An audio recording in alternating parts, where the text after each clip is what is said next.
अब वो कहीं से कुछ करे, उनको लगे नहीं कहाँ, अब हर तरफ विफलता विफलता विफलता। अब क्या करे, मन हार गया। मेरे पास आए, महाराज कोई रास्ता बताओ। मैं क्या रास्ता बताता, उनको मोटिवेट किया, धैर्य रखने के लिए कहा। देखिए कभी घबराइए मत, कहावत है एक दिन घूरे के भी दिन फिरते हैं। हिम्मत मत हारिए, आशा मत हारिए, आशा से आसमान टिका है। ये बात सही है कि जिनके जीवन में विपत्तियाँ आती है तो कई बार ऐसा होता है कि एक के बाद एक, एक के बाद एक, एक के बाद एक, जैसे अंधेरा छाता है तो दसों दिशाओं से छा जाता है। इसी प्रकार कई लोगों के जीवन के साथ ऐसे दुसंयोग दिखते हैं कि एक के बाद एक, एक के बाद एक, एक के बाद एक ऐसी विपत्तियाँ आती हैं।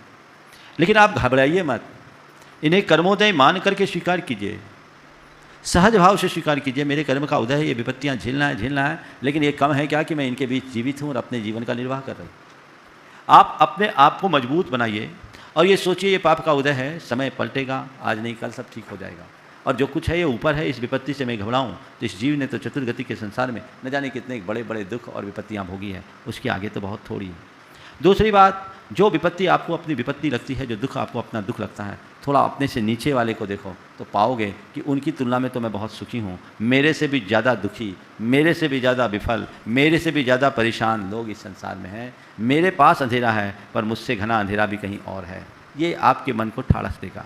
थोड़ा सा अपनी सोच को सकारात्मक बनाने की कोशिश कीजिए, आशावादी बनिए और सोचिए ये थोड़े दिन की बात है, थोड़े दिन की बात है, थोड़े दिन की बात है, सब ठीक हो जाएगा, सब ठीक हो जाएगा, बदलाव आएगा। मैं आपको एक ऐसे परिवार की बात बताना चाहता हूँ जिनके यहाँ एक साथ दो मृत्यु हुई, जिसमें पिता भी मरा, पति भी मरा, दोनों एक साथ गए।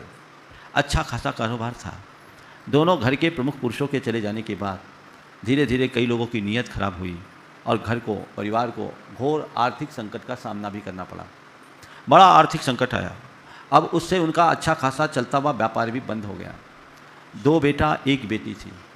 पढ़ा लिखा करके बेटे को सोचा किसी तरह से आगे बढ़ाऊं, संघर्ष किया, लेकिन संयोग बेटा यूपीएससी की तैयारी कर रहा था, सिविल सर्विसेज में जा रहा था।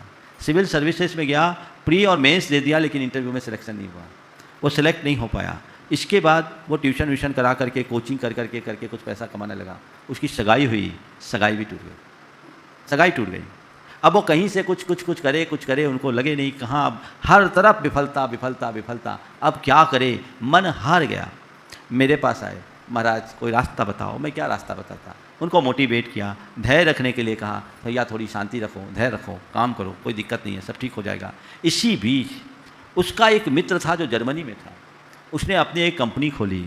उसे कंपनी में एक आदमी की ज़रूरत थी, अपनी तरफ से ऑफ़र दिया, स्टार्टअप में उस कंपनी को उसने रख लिया। आज उसकी 500 करोड़ की कंपनी है जिसका वो एक हिस्सेदार है। दिन बदलते हैं तो ऐसे बदलते हैं। सब कुछ हार जाने वाला व्यक्ति, सबसे हार जाने वाला व्यक्ति भी इस तरह से बदलाव घटित कर सकता है, अपना उद्धार कर सकता है। इसलिए मैं कहता हूँ, हार भी जाओ मगर हिम्मत नहीं हारो।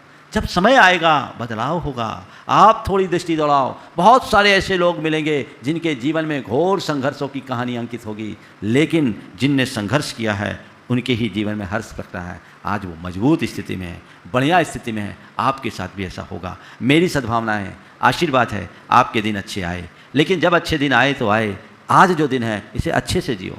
रोध होकर काटो मत, दिन को जियो। संघर्ष करो, ये सोचो मेरे जीवन की ये समस्या मेरी तपस्या का निमित्त बन करके आई है।